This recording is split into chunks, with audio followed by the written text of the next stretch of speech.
the best of the week on Relevant Radio. All right, real quick, I promised I would share with you, what are the materials in a papal conclave that lead to the white smoke in the case of a candidate being elected pope and accepting. Because it's not a valid election unless the person who's elected says, yes, I will do it.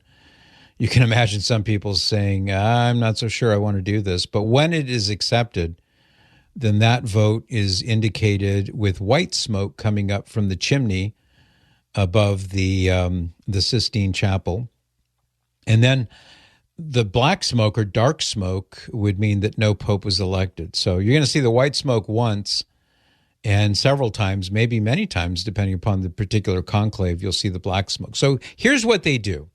So to make the smoke white, the Vatican uses a chemical that burns clean and it burns white in terms of the smoke. So if you're interested in the chemistry of it, so potassium chlorate mixed with lactose, which is a sugar compound, mixed with rosin.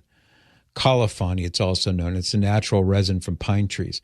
So when you put these three together in certain proportions, it creates white smoke. So it makes sure that it's not ambiguous.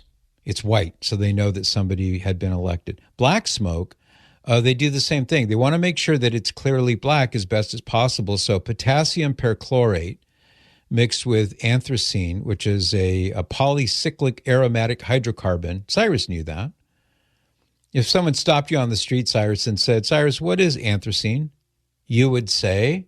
You should probably call the Patrick Madrid show on Relevant Radio. You'd say a polycyclic aromatic hydrocarbon. Duh. Come on.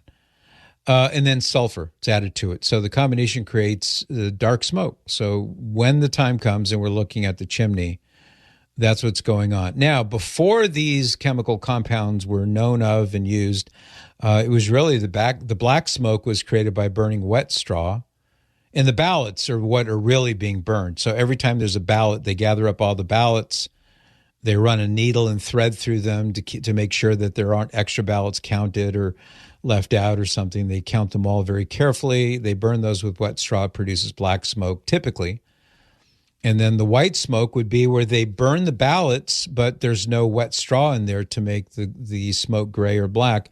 And just by burning the ballots, it would come out typically or ideally as white smoke, but sometimes it could look gray.